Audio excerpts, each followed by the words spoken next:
How is it going, everyone? It's Caleb here, and today we are going to be talking about Slenderman: The Arrival on the Xbox Series X. This game came out quite some time ago. It originally came out, I believe, on the Xbox 360, and they have basically completely, updated it for the Xbox Series X, so it looks all pretty and everything, and it does look a lot better than when it first came out on the 360 all those years ago.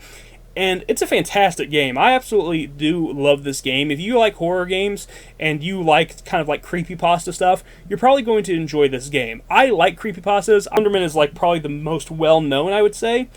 And they do such a great job in this game with kind of like just adding more lore to Slenderman and just kind of adding a really cool, just more additions to the story, adding just more layers to the story, and they do a really good job of it.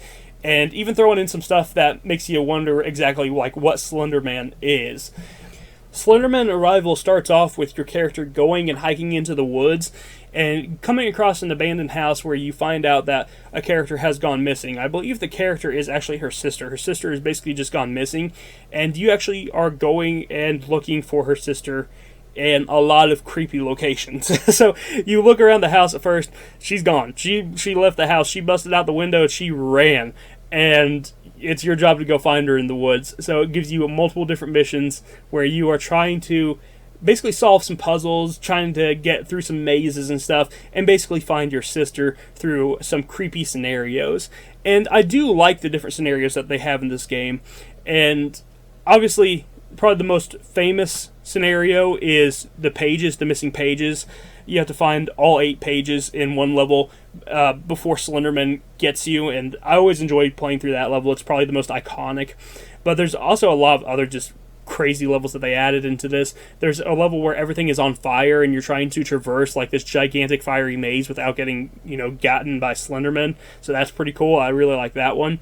They also added some like backstory missions, which is really cool. I don't think these backstory missions were in the original release, so that was pretty interesting to see. Maybe they were and I just don't remember them, but they have these backstory missions where you can find like these VHS tapes, and you can put these VHS tapes inside obviously like a VCR, and when you do that, you can actually play as the character who's in the VHS tape, and you can see what they were experiencing. And there's some pretty creepy scenarios. There's one where you're like on this abandoned farm, and you're looking for this like kid that went missing, and you find the kid, just not in the state that you were hoping for.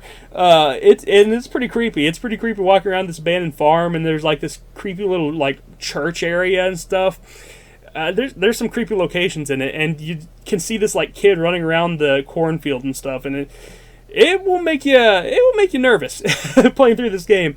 So I definitely like the different locations that they have in this. There's one where you're actually in the hospital, and the hospital is one of my favorite locations just because I feel like you start getting some really interesting like bits of the lore in this.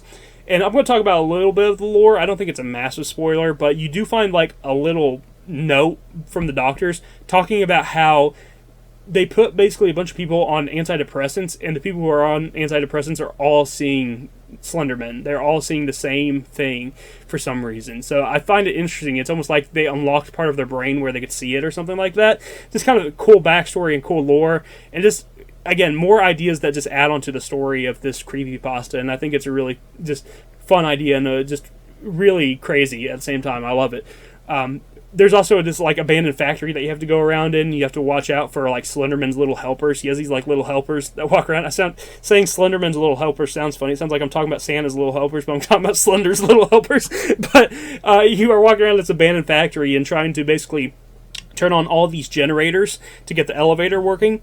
And these little guys are like running around everywhere, and your only defense is a flashlight. And if you can shine them, like if you focus the flashlight on their eyes, then you can stun them for a moment and you can take off running again. But you have to be pretty quick with that one. Now, something I did want to bring up also is that this game does have a difficulty selection, which is a godsend. I'm so happy this has a difficulty setting, because I don't like playing difficult horror games. I don't like playing difficult video games in general. I like to enjoy and just relax when I play video games. So the fact that this actually has the ability for, a difficulty selection is really nice, because not every horror game has that. And it's nice to have that, because nothing is worse than playing a horror game and getting like halfway through and just getting stuck on a part where you just can't get out of. But thankfully, this has that difficulty setting, and that will help you kind of like tailor the game to how you want to play. Slender: The Arrival is not a very long game. It probably took me about maybe like just a couple hours to beat, and that's with like the bonus stuff.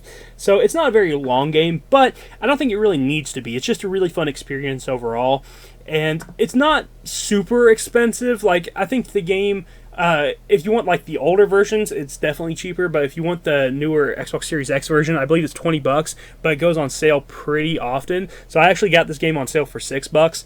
And for that price, that's a really good deal, and it's definitely worth a playthrough. I mean, $6 for 2 hours of gameplay, that's pretty good, especially when you consider, you basically have to pay like $14 to go to a hour-and-a-half long movie these days. So I think $6 for a really fun video game, I think that's a good deal, and I definitely think that if you can pick this game up on sale, you definitely should. I don't know if I'd pick it up at the full price tag that they want for the Series X version, but if you can get it on sale, I say do it. So thank you so much for watching this video. Go check out Slender: The Arrival. It's a game that every horror fan should play at some point if you are a video game horror fan, or if you are a creepypasta fan. I feel like you owe it to yourself to play this game. It has its fair share of creepy moments. It's a pretty darn good looking game, and it has no performance issues really whatsoever. I never noticed a single issue with its performance.